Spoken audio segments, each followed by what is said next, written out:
27 de abril 2022. Filosofía medieval. Vamos a ver a San Justino. Bueno, no alcanzamos a terminar el prólogo, pero yo les subí esta clase para terminar esos últimos 4 versículos que son bien interesantes. Pero tenemos la ventaja de que están ya ahí. El prólogo, ese texto lo pueden también traer a la prueba para tenerlo a mano y citarlo. Ojalá lo citen en el texto original, que traigan el texto griego y al lado le pueden poner, al lápiz le pueden anotar la traducción de alguna palabra. El texto es bien fácil, así que... ¿Ah? Sí, en general los textos bíblicos los pueden traer. Los pueden traer, sí. Así los pueden dar la referencia. No, el texto, no los apunte, pero sí, evidentemente, en el texto ahí pueden anotar alguna referencia, alguna cosa, pero no pueden ocupar este texto de Justino, ni tampoco los apuntes en general, pero sí los textos bíblicos. Bien. Bueno, aunque no vamos a leer el prólogo, sino vamos a leer a Justino, solamente un versículo, recuérdenme que había quedado afuera, el versículo 14, que era el centro un poquito hacia donde convergía todo el prólogo. ¿Cuál era? ¿Cuál es el centro que no alcanzamos a leer, pero del que hablamos, del que comentamos un poco? Además de todo el tema del logos, ¿no? Del logos en su preexistencia, el objetivo central del prólogo, ¿cuál es? ¿Cuál es como el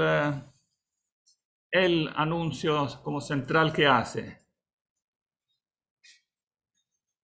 Que está, bueno, en el verso 14, que justo el que quedó fuera, por eso lo subrayo, justo el que quedó fuera la vez pasada, y llegamos a comentar hasta el 13, ¿no? En el 14 se dice que el verbo se hizo carne, claro, o logos sarx egeneto, se hizo carne. Bueno, eso daría una larga explicación que esa, como digo, está en la clase que subí, pero digamos, el concepto central es que evidentemente el logos asume una naturaleza humana. Carne no es solo el cuerpo, es toda la naturaleza humana. Después eso se expresará en los siglos siguientes, en términos más filosóficos, con este mismo término de physis, o sea, naturaleza, que tiene 2 naturalezas, 2 physis. O sea, es una sola persona con 2 naturalezas. Ahora, el hecho que asume la naturaleza humana, evidentemente es un hecho de la revelación, ¿no? Pero que tiene un impacto filosófico directo, porque implica que toda la naturaleza creada, en definitiva en la naturaleza humana se resume toda la naturaleza creada, ¿no?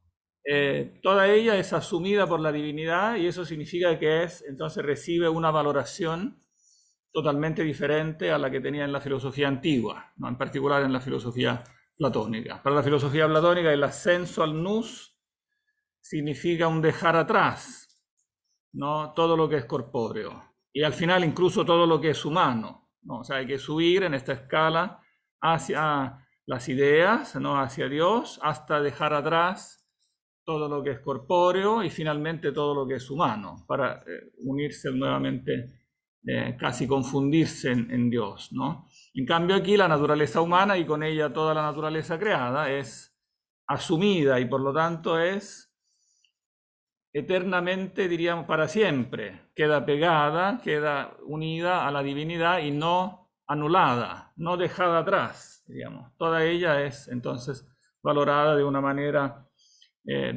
totalmente distinta. Entonces ese concepto influye en toda la filosofía, no influye en la noción de Dios, en la noción de creación, en la noción de cosmos, en la noción de ser humano, digamos. Prácticamente todas las nociones básicas de la filosofía son influidas por esta como revolucionaria afirmación de que el logos se hace carne. Bueno, no por casualidad, entonces será el blanco principal después también de los platónicos. O sea, finalmente los platónicos será como esa la afirmación central que intentarán refutar, intentarán mostrar que eso no puede ser, que eso es totalmente absurdo. Entonces ese será un punto fuerte de la discrepancia, el punto principal de la discrepancia entre platonismo y filosofía cristiana. Profesor, ¿Sí? este punto, aprovechando que lo mencionó, este tema del sarx géneto, del Sí. que, el verbo se haya encarnado, ¿tiene alguna relación con el hecho de que Cristo, cuando él hablaba de sí mismo, muchas veces decía el Hijo del Hombre? ¿Eso implicaba que él estaba hablando en nombre de la humanidad?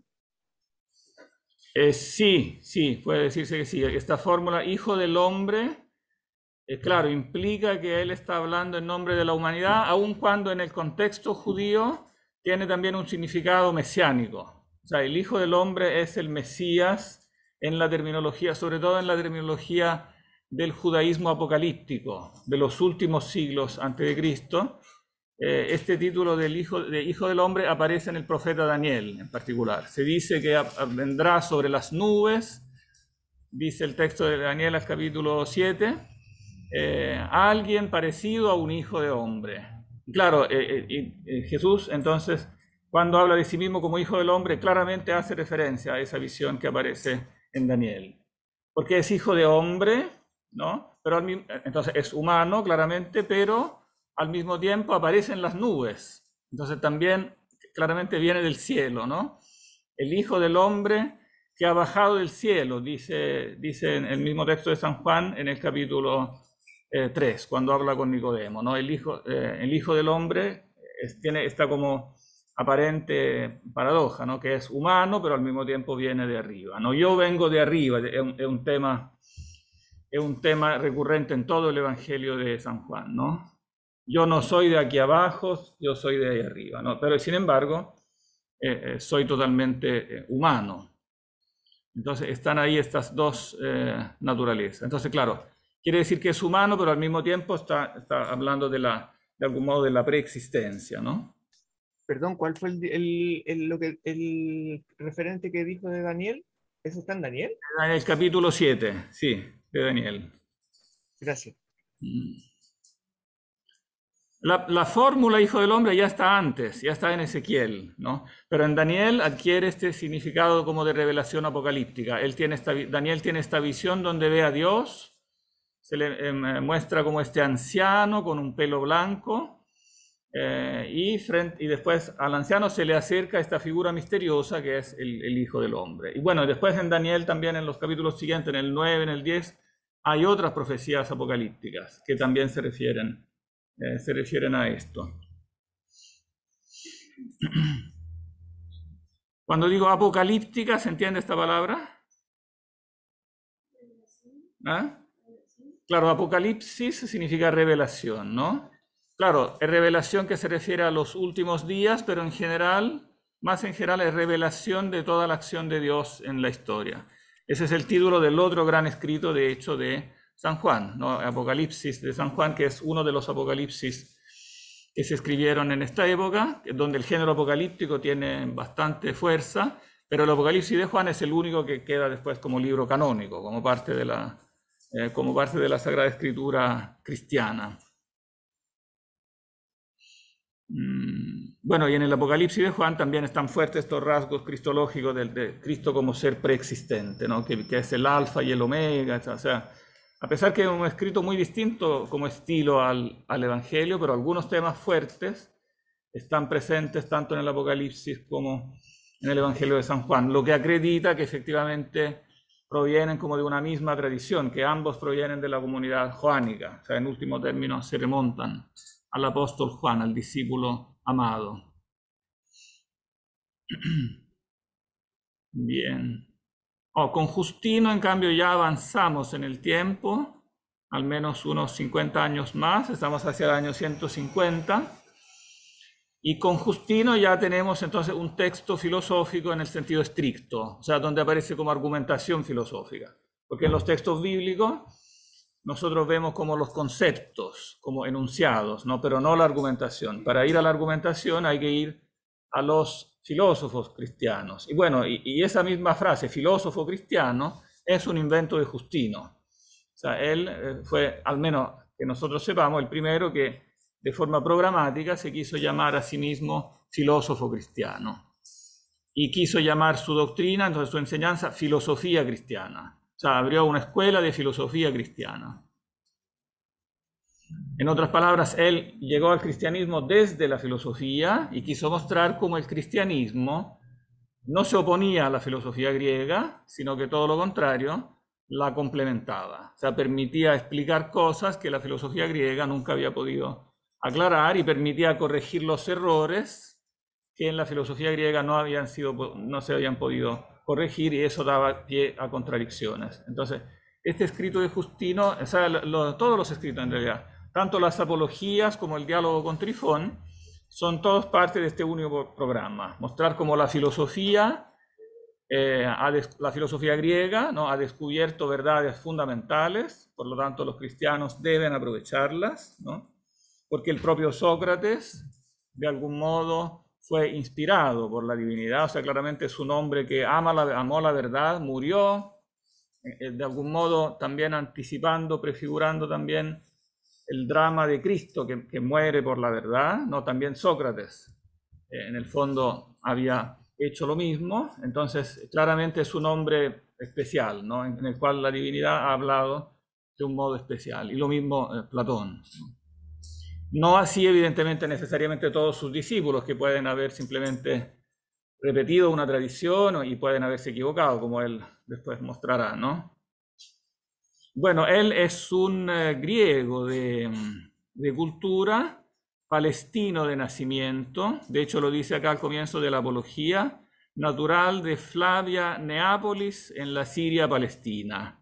¿No? O sea, estamos en Palestina, pero el nombre claramente es de una ciudad greco-romana. Flavia es la familia imperial, ¿no? Flavio se llamaba Vespasiano, por ejemplo.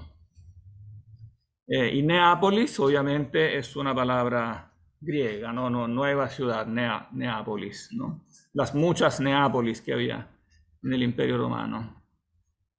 Y bueno, está dedicado, como en la Apología, está dedicada a los emperadores filósofos. Es interesante que en la época de Justino la filosofía tenía buena prensa, diríamos, hasta el punto que los emperadores mismos, ¿no?, se preciaban de declararse filósofos, ¿no? En particular Marco Aurelio, y después Adriano también, Antonino Pío y sus hijos, ¿no? Verísimo y Lucio. Hijo por naturaleza del César filósofo y de Pío por adopción, amante del saber, etc.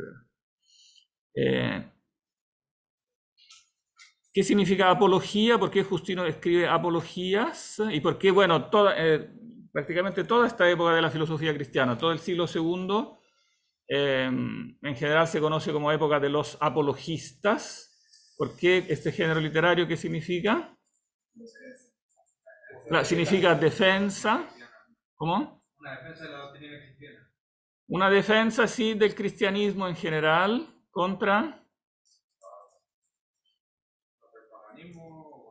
la religión romana y la persecución contra los cristianos. O sea, claro, contra la acusación que específicamente, o las acusaciones que específicamente se le hacían a los cristianos, que él las va detallando en la Apología. Bueno, a nosotros no nos interesa tanto el aspecto como histórico, de ir a ver cada acusación que se le hacía a los cristianos, porque eso es fácil, es interesante, pero es fácil, lo pueden leer fácilmente aquí en la Apología. Pero esta selección está hecha en base a lo específicamente filosófico. Como no hay tiempo de leerlo todo en clase, nosotros vamos a concentrarnos en leer el diálogo. Vamos a leer el diálogo con Trifón. Y como lectura en casa tendrían que leer entonces la Apología. Apología 1 y 2, o sea, se conservan como dos apologías, pero muchos piensan que en realidad son dos partes de la misma obra, que él escribió una única apología dividida en dos. La apología, como digo, es fácil de leer. Los conceptos principales son los que ya mencionamos, digamos que las verdades de la filosofía griegas son fundamentales y que los cristianos por lo tanto las valoran e incluso las enseñan.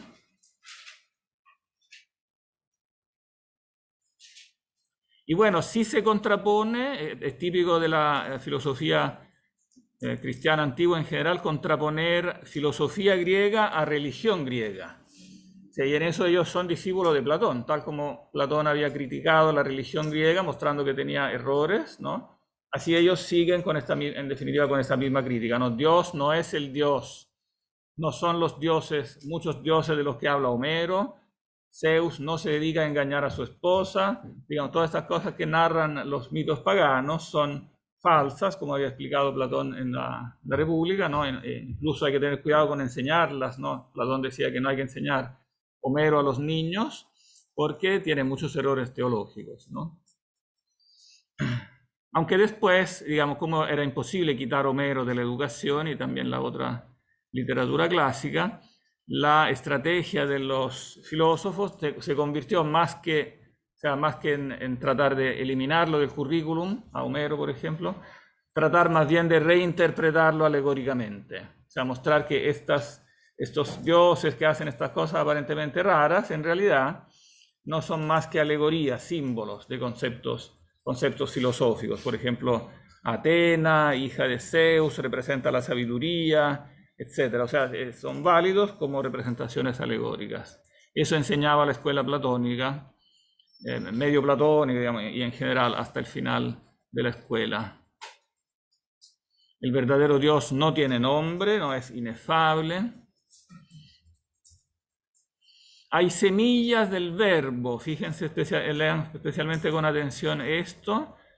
O sea, el verbo se encarna, sí, se ha encarnado personalmente en los últimos tiempos, pero desde el comienzo del mundo ha esparcido semillas en la mente de los hombres. Entonces, todos los hombres, ya antes de Cristo, han conocido el verbo por las semillas, que en definitiva son los principios de la razón y las verdades de la razón, que el verbo ha sembrado, ha puesto como en germen en la mente humana para que la mente humana pueda desarrollarlas, ¿no? Bueno, y algunos hombres las han desarrollado más que otros, ¿no? Sócrates, Platón, etc. Hasta el punto que Justino incluso dice que personas que desarrollaron tanto esta semilla del Logos, como el Logos es Cristo, no hay ninguna dificultad en afirmar que Sócrates es cristiano, porque él amó el Logos, conoció el Logos, etc. Y entonces al fin y al cabo es cristiano. Es como un intento de solucionar un problema que viene del hecho de que en el fondo hay un humanas previo a la llegada de Cristo. La pregunta de cuál es el juicio de valor que deberían hacerse de las personas que vivieron antes de la llegada de Cristo y de la revelación cristiana. Claro. Claro, sí, porque esa era una pregunta, un desafío que evidentemente explícitamente los paganos ponían, ¿no? Decían, bueno, pero ustedes nos vienen a decir que ahora llegó el Logos. Bueno, ¿y por qué no llegó antes? ¿Por qué se hizo esperar tanto? No, ¿por qué llegó en un lugar más que en otro? Eso parece a una visión filosófica racional, parece arbitrario. ¿Por qué llega después de tantos siglos? ¿Por qué llega en este pequeño pueblo y el resto no tiene que saber nada? ¿No era más lógico que se presentara mucho antes y que en vez de en un pueblito de Galilea hablara frente al Senado romano o hablara en el Areópago de Atenas? O sea, ¿por qué esta cosa tan aparentemente extraña, no? Que pone a Sócrates, Platón, Aristóteles, las fueras del infierno, junto con todos los paganos buenos.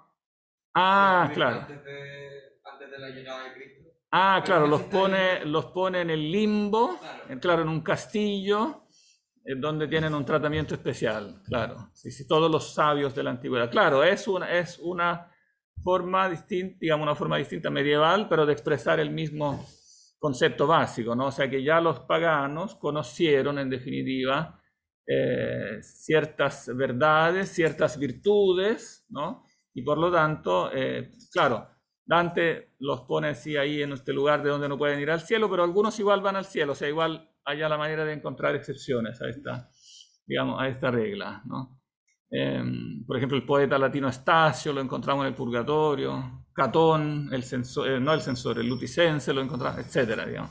Pero la intuición de fondo es la misma, ¿no? O sea que El verbo, claro, eligió por motivos misteriosos aparecerse en esta precisa época de la historia que la Escritura llama la plenitud de los tiempos, cuando los tiempos estaban listos, por motivos que en definitiva solo Dios puede penetrar. ¿Por qué exactamente en ese momento? ¿Por qué exactamente en ese lugar, con ese pueblo elegido? ¿Por qué eligió ese pueblo? No, todo eso es misterioso, pero eso no significa, claro, que Dios no haya entonces iluminado la mente humana también fuera, o sea, antes y fuera de estas coordenadas históricas y geográficas, y haya, digamos, dispuesto digamos, las cosas de esta manera. ¿No? Entonces, la importancia fundamental de la filosofía está en ser, en definitiva, una propedéutica, o sea, servía como para preparar los hombres a la revelación completa, a la revelación definitiva. Y cumplen, en cierto modo, una función análoga a la que cumple el Antiguo Testamento. O sea, tal como el pueblo de Israel tienen los profetas y la ley, que los preparaban pedagógicamente a la revelación definitiva, así los griegos paralelamente han tenido también los filósofos que han mostrado los errores de la idolatría, etcétera, y han mostrado las principales verdades de la filosofía. Bueno, esta no es la única actitud, también habrá cristianos, por ejemplo, Tasiano, que fue discípulo de Justino, que tendrán una actitud mucho más crítica contra la filosofía griega, como mucho más inspirada en una contraposición. Y también esta actitud ha existido un poco en todas las épocas de la historia cristiana, pero digamos que finalmente, sumando y restando, la actitud que ganó, que siguió después siendo la actitud básica de la filosofía cristiana, es una actitud de acogida de la filosofía griega, básicamente, ¿no? Acogida, evidentemente con las debidas correcciones, pero una fundamental acogida. Bien, todo esto, como repito, es fácil, lo pueden leer fácilmente en griego, en castellano, ahí como encuentren más fácil.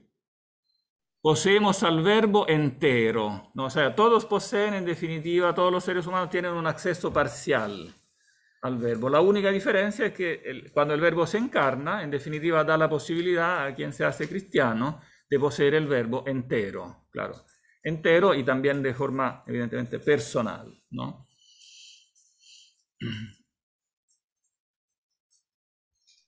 Profesor. Sí.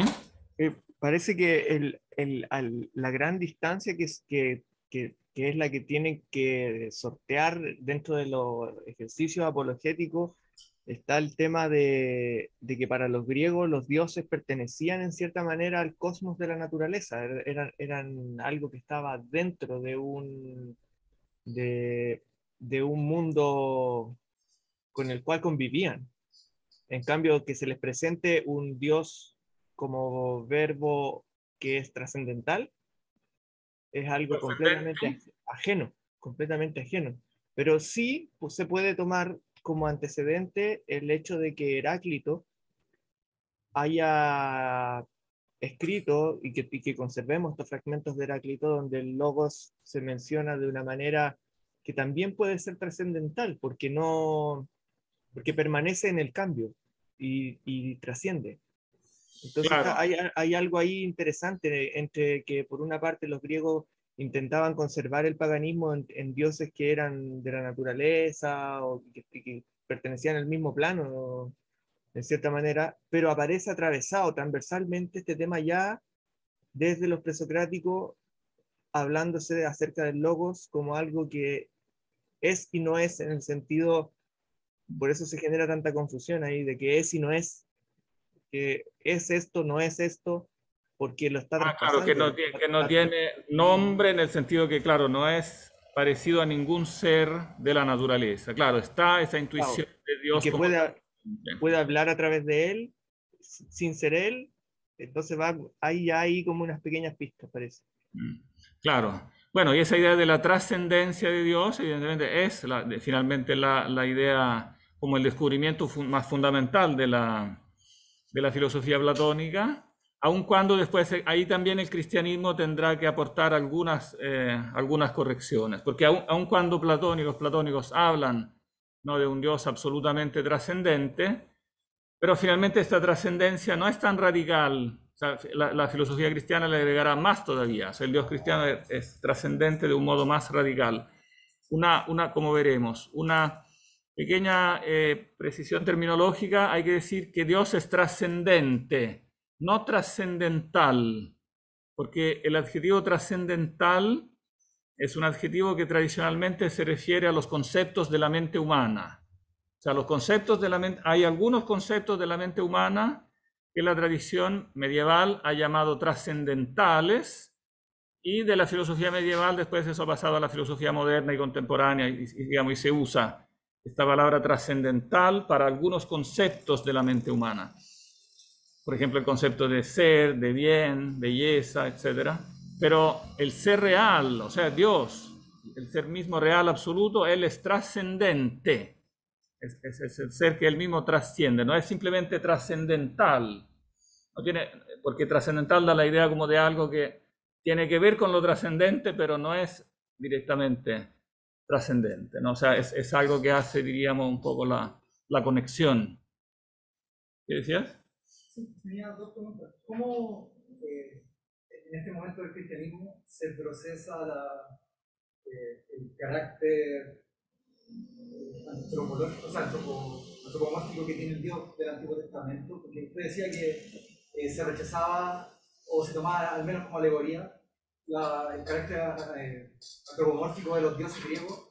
¿Cómo se aceptaba en este tiempo que Yahvé fuera un dios celoso, que había masacres en la que estaba involucrado, etcétera? ¿Eso eran alegorías también para estos filósofos? O sea, no eran alegorías en el sentido de que rechazaran el relato histórico que se refiere a Yahvé, pero sí se rechaza la interpretación literal de los atributos antropomorfos que la Biblia le atribuye a Dios, porque donde estos atributos chocan con la teología racional, se dice, en definitiva, hay que interpretarlos, estos atributos, a la luz de la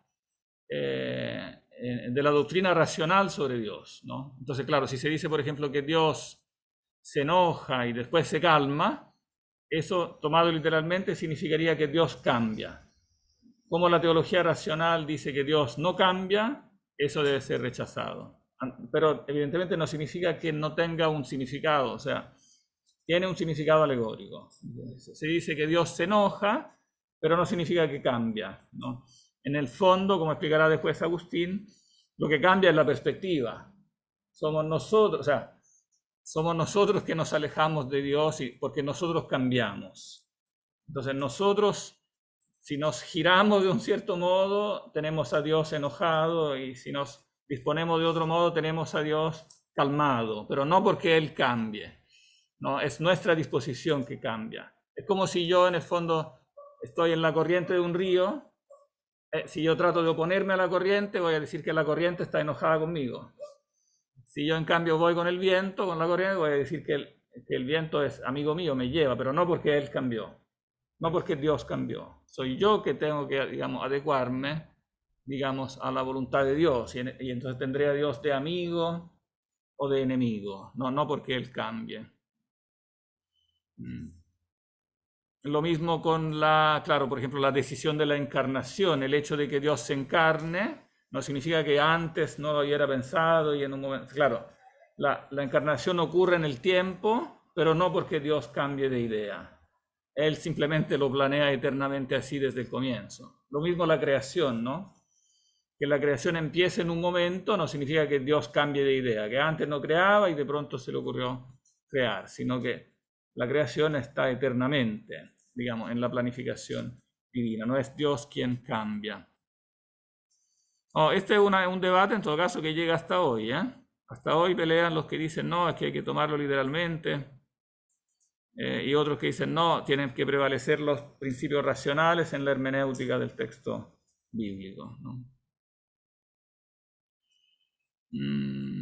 Bien, nosotros vamos a leer un poquito del diálogo, que yo creo que tiene como la gracia de que tiene las argumentaciones como explícitas de ciertos temas básicos, sobre todo sobre la teología racional y sobre la antropología y también la cosmología. O sea, tres temas básicos de la filosofía, los tiene aquí en un debate, en un diálogo, imitando evidentemente la técnica platónica. Él quiere mostrar que en el fondo también es un discípulo de esta técnica socrática del diálogo. Bueno, Trifón es un judío y el tema fundamental del diálogo entonces tiene un carácter de debate entre judaísmo y cristianismo. O sea, Trifón discute la propuesta cristiana, o sea, por qué Jesús de Nazaret sería o no sería el Mesías, ¿no? Entonces, claramente el grueso del diálogo se dedica a este debate entre judíos y cristianos y por lo tanto es un debate bíblico, teológico, porque siendo que ellos, judíos y cristianos, ambos están aceptando el Antiguo Testamento como autoridad, debaten sobre la base del Antiguo Testamento. Pero, sin embargo, las primeras como 10 páginas son netamente filosóficas. Entonces, esas son las que vamos a leer nosotros, que no se refieren al judaísmo, sino que Justino nos cuenta cómo se hizo cristiano, o sea, cómo pasó de la filosofía griega a entender que la filosofía cristiana, la doctrina cristiana, le mostraba algo superior y más coherente. Bien, el tiempo aquí se va muy rápido. Así que no sé si alguien quiere leer.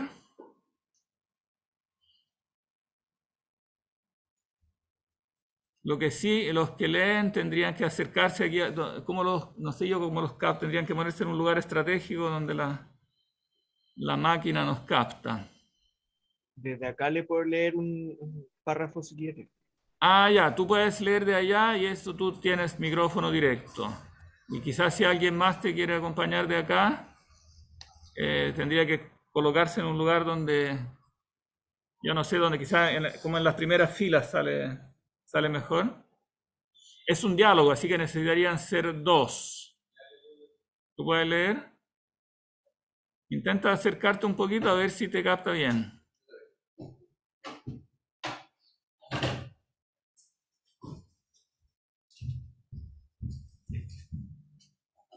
¿Acá? Claro. ¿Francisco se escucha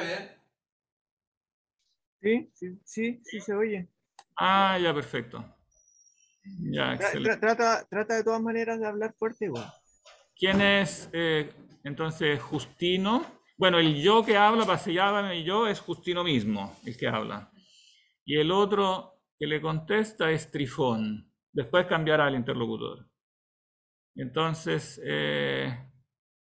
a Justino, como él narra y además habla, a Justino le toca hacer tanto Justino como el narrador. ¿Quién es Justino? Yo, Ya. ¿Tú partes entonces? en el 1, Sí. paseábame yo por la mañana bajo los porches del gimnasio, cuando cruzándose conmigo cierto sujeto con algunos otros. Salud, Y ahora filósofo, me dijo. ahora le toca al interlocutor. Salud. Ok. No, sin decir me dijo, porque eso lo está Ya, pues, diciendo. salud, filósofo. Y ahora vuelve a Justino. Claro. Y a par, que así me saludaba, dio la vuelta y se puso a pasear a mi lado, y con él se volvieron también sus amigos. Yo a mi vez, devolviéndole el saludo, ¿qué ocurre? Y él, Me enseñó en Argos, Corinto el Socrático, que no hay que despreciar ni descuidar a los que visten hábito como el tuyo, sino mostrarles por todos modos estima y buscar su conversación, con el fin de sacar algún provecho, o para él o para mí, pues aún en el caso de aprovecharse uno solo de los dos, ya es un bien para entrambos. Por eso siempre que veo a alguien que lleva ese hábito, me acerco a él con gusto, y esta es la causa porque ahora le he saludado. Te he saludado también a ti de buena gana. Estos me vienen acompañando y también ellos esperan oír de ti algo de provecho. ¿y quién eres tú o el mejor de los ¿y quién eres tú o el mejor de los mortales? Repliqué yo bromeando un poco.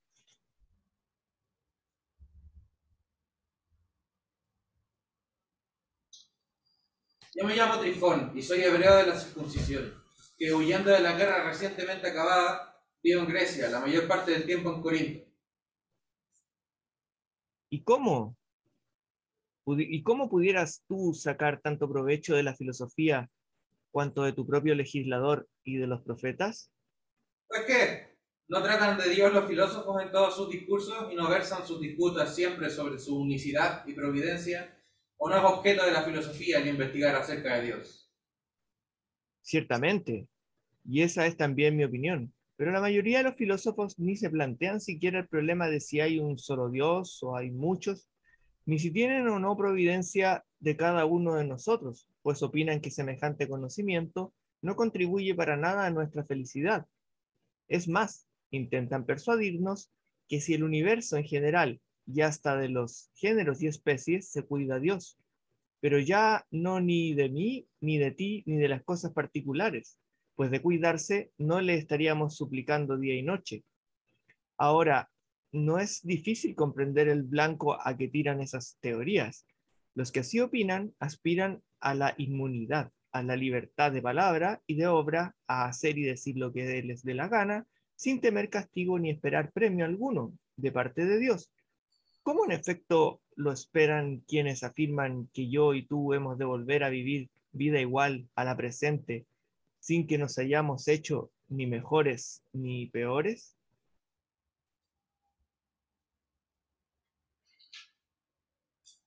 Otros, dando por supuesto que el alma es inmortal e incorpórea, opinan que ni aun obrando el mal han de sufrir castigo alguno. Como quiera que lo incorpore, como quiera que lo incorpóreo es impasible y que pues el alma es inmortal, no necesitan ya para nada de Dios. Entonces él sonriendo cortésmente, ¿Y tú qué opinas sobre esto? ¿Qué idea tienes de Dios? ¿Y cuál es tu filosofía? Dínoslo. Y lee también el 2, lean también el 2, después lo comentamos todos juntos. sí, yo te voy a decir lo que a mí me parece claro. La filosofía, efectivamente, es en realidad el mayor de los bienes y el más precioso ante Dios, al cual ella es la sola es al cual ella es la sola que nos conduce y recomienda. Y, y santos a la verdad son aquellos que a la filosofía consagran su inteligencia. Ahora, que sea en definitiva la filosofía y por qué les fue enviada a los hombres, cosa es que se le escapa al vulgo de las gentes, pues en otro caso, siendo como es ella ciencia una, no habría platónicos, ni estoicos, ni peripatéticos, ni teóricos, ni pitagóricos. Quiero explicaros por qué ha venido a tener muchas cabezas. El caso fue que a los primeros que a ella se dedicaron y que en su profesión se hicieron famosos, le siguieron otros que ya no hicieron investigación alguna sobre la verdad, sino que llevados de la admiración, de la constancia, del dominio de sí y de la rareza de las doctrinas de sus maestros, solo tuvieron por verdad lo que a cada uno había aprendido de aquellos, luego transmitiendo a sus sucesores doctrinas semejantes a las primitivas. Cada escuela tomó el nombre del que fue padre de su doctrina. Yo mismo en mis comienzos, deseando también tratar con alguno de estos, me puse en manos de un estoico. Pasé con él bastante tiempo, pero dándome cuenta que nada adelantaba en el conocimiento de Dios, sobre el que tampoco él sabía palabra ni decía ser necesario tal conocimiento, me separé de él y me fui a otro, un peripatético, hombre agudo, según él creía. Este me soportó bien los primeros días, pero pronto me indicó que habíamos de señalar honorarios, a fin de que nuestro trato no resultara sin provecho. Yo le abandoné por esta causa, pues ni filósofo me parecía en absoluto. Pero mi alma me seguía bullendo por oír lo que es peculiar y más excelente en la filosofía. Por eso me dirigí a un pitagórico, reputado en extremo, un hombre que tenía muy altos pensamientos sobre su propia sabiduría. Apenas me puse al habla con él con intención de hacerme oyente y discípulo suyo.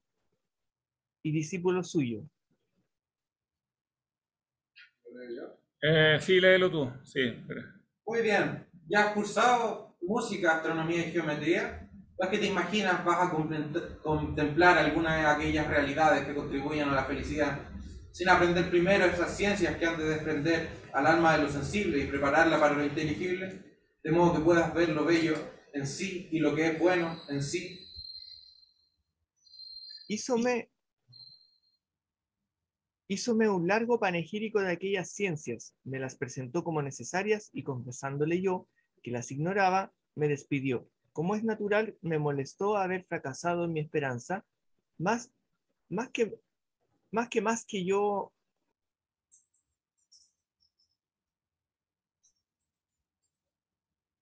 creía que aquel hombre sabía algo. Por otra parte, considerando el tiempo que tendría que gastar en aquellas disciplinas, no pude sufrir diferirlo para tan largo plazo. ¿Digo? Estando así perplejo, me decidí por fin a tratar también con los platónicos, pues gozaban también de mucha fama. Justamente por aquellos días había llegado a nuestra ciudad un hombre inteligente, una eminencia entre los platónicos, y con este tenía yo mis largas conversaciones, y adelantaba y cada día hacía progresos notables. La consideración de lo incorpóreo me exaltaba sobremanera, la contemplación de las ideas daba alas a mi inteligencia, me imaginaba haberme hecho sabio en un santiamén, y mi necedad me hacía esperar que de un momento a otro iba yo a contemplar al mismo Dios, porque tal es el blanco de la filosofía de Platón. Sí, hasta ahí, porque aquí podría decirse que termina como la introducción, ¿no? Todo esto es introductorio. Él relata entonces todo su itinerario por el cual llega a la filosofía, y en particular a la filosofía platónica, ¿no? Y a la pasada hace varias como observaciones interesantes. Bueno, primero que todo, como el estilo general, claramente quiere imitar a Platón, ¿no? O sea, quiere mostrar como un ambiente de conversación y ciertos rasgos que son tradicionales en la cultura griega, no sé, citar Homero, ¿quién eres tú o el mejor de los mortales? ¿No? El propio Platón, que habla mal de Homero, pero después en la conversación sale a cada rato la cita de Homero porque era su lectura habitual. Y quiere mostrar que también es parte de esta como comunidad cultural griega donde hay ciertos clásicos que son indispensables. Y bueno, se encuentra con Trifón, que es, bueno, interesante también el hábito. También se insiste de entrada en esto, ¿no? Él lo saluda como filósofo, ¿no? No porque lo supiera, sino por el hábito, ¿no? El hábito es el que le dice que es un filósofo, y por lo tanto él busca la conversación con él que es filósofo. Entonces, claro, el ser filósofo no es simplemente, digamos, en la antigüedad en general, ¿no? No es simplemente una opción como intelectual, académica, ¿no? Es una opción de vida. Los filósofos se dedican a eso y, digamos, y sus discípulos buscan entonces la sabiduría que fundamentalmente es para la vida. Claro, algunos de ellos se convierten en profesores y cobran honorarios, como dice después, ¿no? Pero lo que él considera la opción auténtica no es una opción como de vida, que él después encontrará en los platónicos. Bueno, y aquí hace, primero hace una primera contraposición entre como el Antiguo Testamento y la filosofía, ¿no? ¿Qué decías? ¿Puedo esperar si quieres? ¿Cómo? ¿Puedo preguntar después si me pregunto? No, pregunta nomás, porque ahora iba a decir una cosa distinta. En este periodo empieza a dársele a la razón el rol de camino a la salvación para el cristianismo. Entra la fe o los actos incluso, según entiendo en el Nuevo Testamento, al menos los 4 evangelios. Pero aquí se le está dando un énfasis súper grande a la filosofía. ¿Se está diciendo que la filosofía o el razonamiento puede salvar por encima de los actos? No diría por encima de los actos, sino que en combinación con los actos, claro. O sea, precisamente parte en esta época de esta reflexión de qué relación tienen entre sí fe y razón.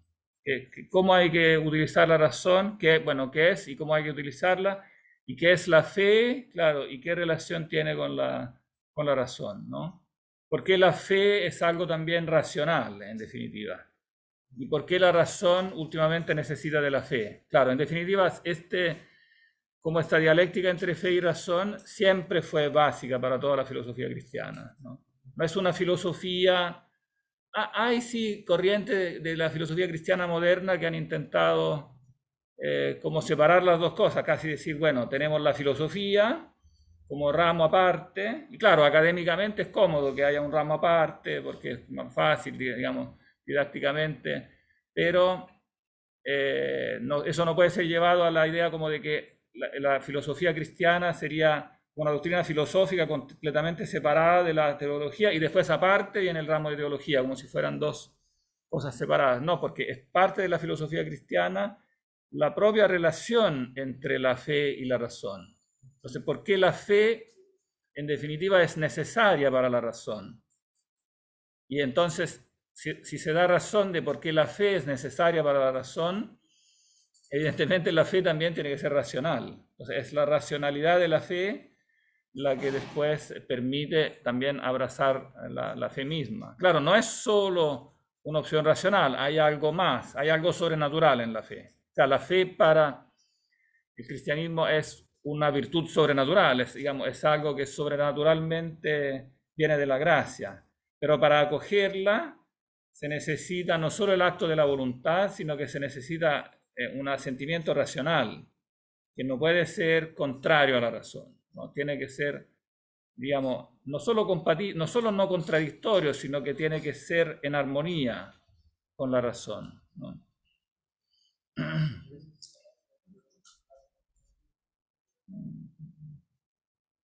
Claro, en eso yo creo que, claro, entonces esta pregunta que hace aquí al comienzo es fundamental en este sentido, ¿no?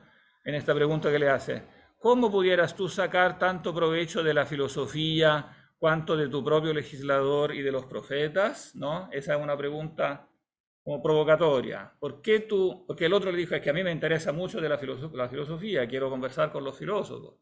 Y él le contesta, pero ¿cómo? Si tú tienes los profetas y tienes tu propio legislador, que por supuesto es Moisés, ¿no? El que ha dado los mandamientos, etcétera. Si tú tienes eso, ¿para qué sirve la filosofía, no? Y entonces esa es una postura que evidentemente refleja la opinión de muchos judíos y cristianos que decían, bueno, si nosotros tenemos esta revelación, ¿para qué vamos a necesitar la filosofía? Es inútil, ¿no? Pero él contesta, bueno, pero es que también los filósofos, ¿no?, tratan de Dios. Y entonces, objeto de la filosofía es investigar acerca de Dios. Entonces, algo tiene que ver, por eso, digamos, por eso me interesa, ¿no? Pero Justino sigue con ánimo de provocar, ¿no? Dice, bueno, pero en realidad estos filósofos como que tienen mucha confusión. ¿No? Dicen muchas cosas distintas. No se sabe ni siquiera si hay un solo Dios o hay muchos, cómo funciona la providencia. O sea, la filosofía promete, claro, explicarnos las cosas, pero finalmente se enreda, ¿no? Y termina en graves como confusiones y errores. Es interesante esto que dice de la providencia, por ejemplo. Intentan persuadirnos que si del universo en general y hasta de los géneros y especies se cuida Dios, pero ya no ni de mí, ni de ti, ni de las cosas particulares. O sea, Dios en definitiva está en la esfera de las ideas, ¿no? Es una crítica a los platónicos, ¿no? Podemos saber que existe Dios, podemos saber que en la mente de Dios están las ideas, géneros y especies, es una manera de referirse a las ideas, ¿no? Géneros y especies. Y claro, Dios entonces tiene en mente las ideas, pero en definitiva, ¿qué le importa a Dios de las cosas particulares? Claro, las cosas particulares se modelan según las ideas, pero al fin y al cabo, ¿por qué Dios tendría que cuidarse de eso? Entonces se produce como una especie de dicotomía, al menos en una parte de la escuela platónica. No es toda igual, ¿no? Pero hay corrientes platónicas que tienden como a esa dicotomía, que finalmente se transforma también en un escepticismo ético. O sea, el decir que, bueno, sí, hay certezas sobre Dios, sabemos que existe, También sabemos que Dios piensa el teorema de Pitágoras, sabemos que existe el teorema, o sea, que existen estas verdades en el hiperuránio, todos de acuerdo. Pero de ahí a que esto después se aplique en la ética, digamos, que se aplique en el mundo real, no hay cómo saberlo. Hay como un escepticismo. O sea, en el fondo los seres humanos no tienen cómo saber si algo es bueno o malo. Y entonces, en definitiva, las opciones éticas son todas muy relativas, ¿no? O sea, es un relativismo también que está bastante, esta postura medio platónica, al menos de una parte de la... Más que medio platónica, la etiqueta que tiene en la actualidad se llama Nueva Academia. La Nueva Academia Platónica, que floreció en el siglo II a.C., pero que siguió después. En los siglos siguientes, los platónicos de la Nueva Academia, en definitiva, eran escépticos en cuanto a la filosofía práctica, en cuanto a que el ser humano pudiera aplicar la filosofía a la vida moral. Y por eso él los critica, ¿no? Le dice, bueno, en definitiva, esta gente aspira a la inmunidad, o sea, aspira a hacer lo que quiere, entonces le gusta esta doctrina de que en definitiva no se puede saber, ¿no? En la práctica, sabemos que existe el bien en sí, que Dios es el bien, etc. Pero en la vida práctica nuestra no hay cómo saber qué es bueno y qué es malo, todas las opiniones son más o menos parecidas, ¿no? Aspiran a la libertad. Entonces, claro, aquí hace una observación interesante sobre cuál es en definitiva el móvil de sostener una u otra doctrina filosófica, ¿no?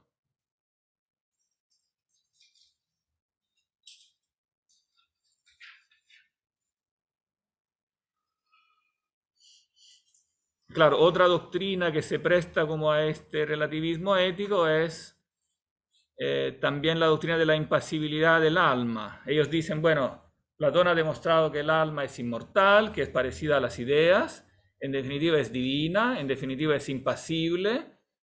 En definitiva, cualquier cosa que yo haga en este mundo, el alma no puede sufrir ningún perjuicio. Por lo tanto, al final nuevamente se recae en el relativismo ético. Da lo mismo lo que yo hago o no hago, total el alma es impasible, ¿no? No le puede pasar nada.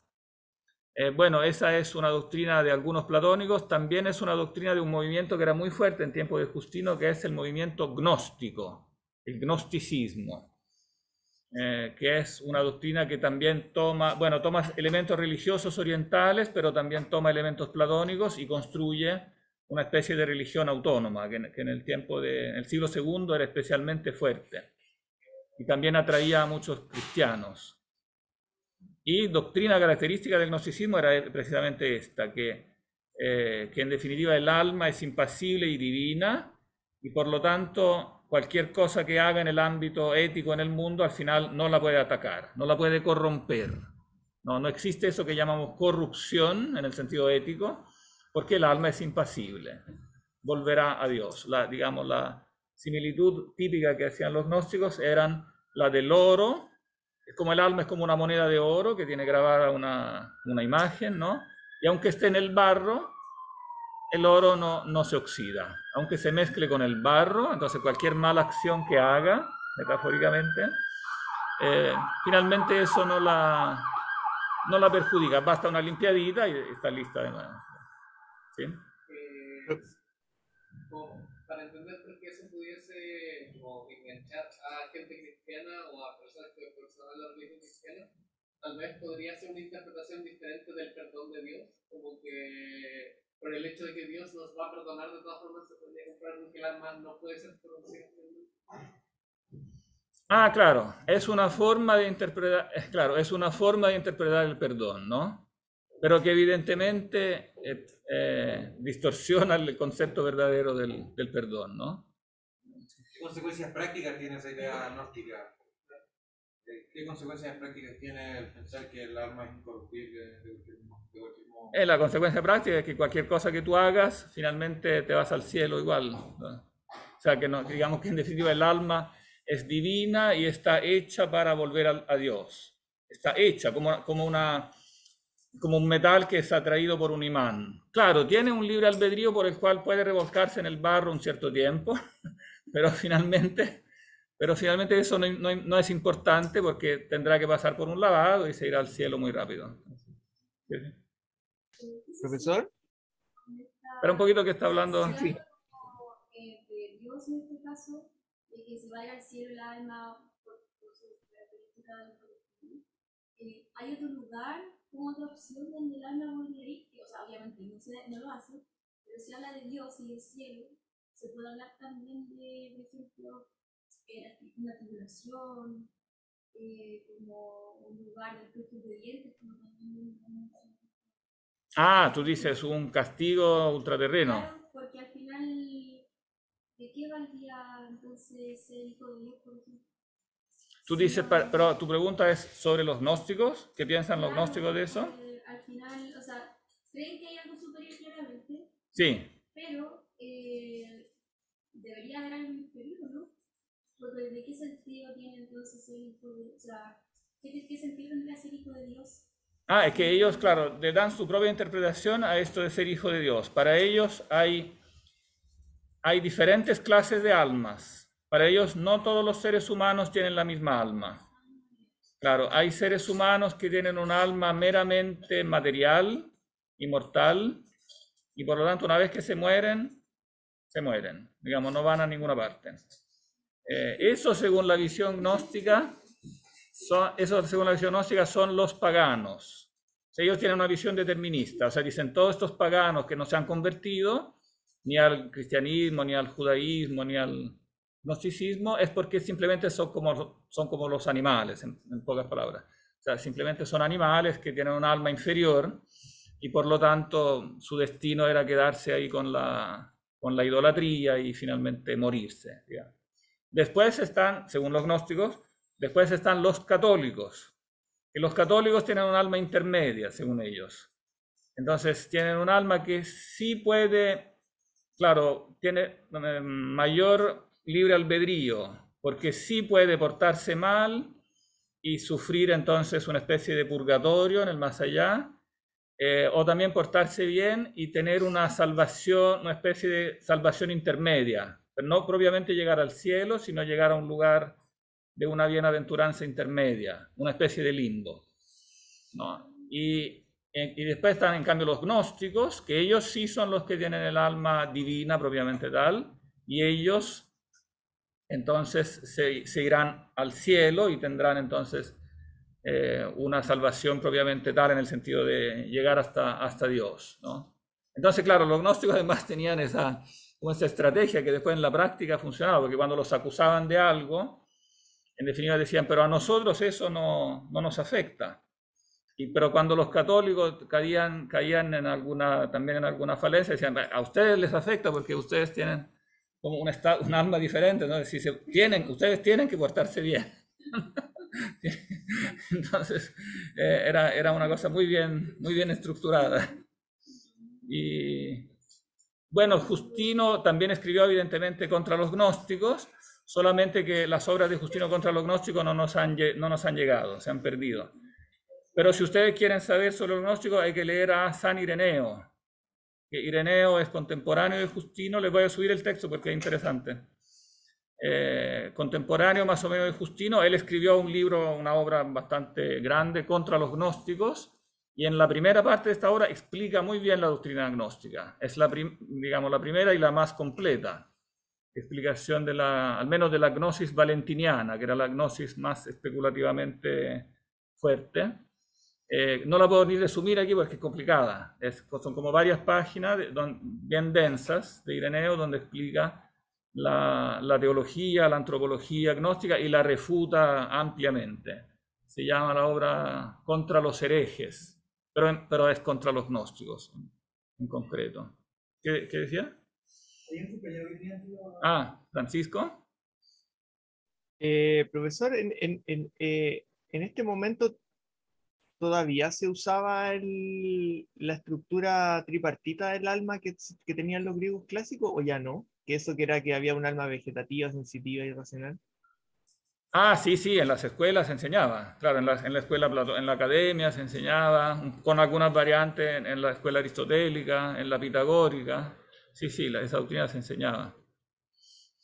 Y claro, él está mostrando aquí muy en resumen, después lo mostrará más ampliamente, que hay una cercanía entre gnósticos y platónicos en esta falacia de decir que como el alma es, digamos, claro, es incorpórea, entonces es inmortal y divina y por lo tanto no puede sufrir ningún perjuicio. ¿Qué decía? ¿Qué rol le otorga Justino a la cualidad de los actos tras la muerte de Jesús? Y que nunca he logrado entender qué rol cumple este sacrificio del Cordero para perdonar los pecados. ¿Eso significa que cualquier acto es perdonado? Significa que cualquier acto, claro, que cualquier pecado puede ser perdonado, pero claro, pero eso implica el arrepentimiento. Claro, implica el arrepentimiento y por lo tanto, claro, no es algo automático. Claro, esa era otra trampa, sigue siendo hasta el día de hoy. Claro, otra trampa posible en la interpretación del perdón como si fuera algo automático. El perdón es algo gratuito, pero no automático. Es gratuito, o sea, es gratis porque por eso se llama perdón. Perdón significa don. La preposición per indica una cosa, un superlativo, es un superdón. O sea, es un don especial con el cual el alma, el hombre, digamos, que ha caído en el pecado, que no puede levantarse solo del pecado, no puede sanarse solo. Usted usa la imagen de la enfermedad, es como una enfermedad que se contrae al pecar, que el alma, el hombre no puede sanar por sí solo, debe ser, digamos, rescatada por Dios mismo encarnado. O sea, es el propio Dios que tiene que encarnarse y ser hombre para él, entonces rescatar al ser humano, a la humanidad completa. Pero el hecho que la rescate no significa que la rescata toda automáticamente, tiene que uno, digamos, arrepentirse y por lo tanto, digamos, recibe lo que se llama la justificación, ¿no? La justificación que tiene un significado, cuidado, porque tiene un significado distinto al que nosotros le damos en la jerga como legal o disciplinar, cuando decimos, ya estamos en la hora, 30 segundos. Cuando decimos que uno no viene a clase porque tiene una justificación, estamos diciendo que no tiene la culpa. Yo no voy al trabajo porque estoy enfermo, no tengo la culpa. La justificación, entonces, es una declaración de inocencia. En cambio, la justificación en el sentido bíblico, que básicamente es Pablo que usa esta palabra, significa que no tengo la justicia y me la tienen que dar. O sea, soy culpable y me tienen que devolver el estado de ser justo. Entonces, es algo que absolutamente yo no puedo hacer solo. Tiene que hacerlo Dios. Es, digamos, cuando el hombre peca, se aleja de Dios de modo tal que no puede volver a Dios solo. Necesita a Dios como perdonarlo. Pero siempre y cuando el alma se arrepienta y evidentemente después también cumpla con la pena. Digamos, el perdón perdona la culpa, pero queda por cumplirse la pena, ¿no? Que eso puede ser una pena temporal o después puede ser también una pena post-mortem, ¿no? O sea, después de la muerte. Profesor. Espérate que tomó la palabra Trinidad un segundo, que tenemos los segundos ya contados. Ahí, en sí. el sentido de que obviamente el ser humano no puede llegar a Dios luego de cometer un pecado, se trata de, en ese sentido, como de volver a ser justos, de manera que tratemos de actuar como el Hijo del Hombre lo haría, de una manera como reencarnación voluntaria, de parte de como el cuerpo y el alma personal, por decirlo así, como para tratar de llegar a ser lo más justo, o la justicia se da a medida que Dios ayuda a los que más justo se perdonado. O sea, le devuelve la justicia, que es la única que después permite hacer acciones justas. O sea, la gracia de la justicia, digamos, que implicada en el perdón, permite después hacer acciones justas. Pero permite, pero no obliga. O sea, no es que una vez que yo tenga la gracia del perdón, después esté obligado a actuar justamente. Puedo hacerlo, pero también puedo posteriormente rechazar eso y no hacer acciones justas hasta el último momento, claro. Ya, sí, la última porque ya no se van a echar. Sí.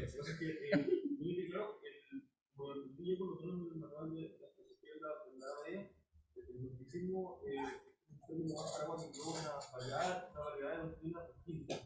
Tienen en común cierta interpretación del rol de la fe, de la sabiduría, ciertas consideraciones similares. Pero el gnosticismo efectivamente es una variedad de doctrinas, no es una pura gran doctrina que llamamos gnosticismo. O sea, no, hay diferentes, los últimos 10 segundos, solamente eso. Son efectivamente diferentes escuelas, pero que tienen algunos puntos en común.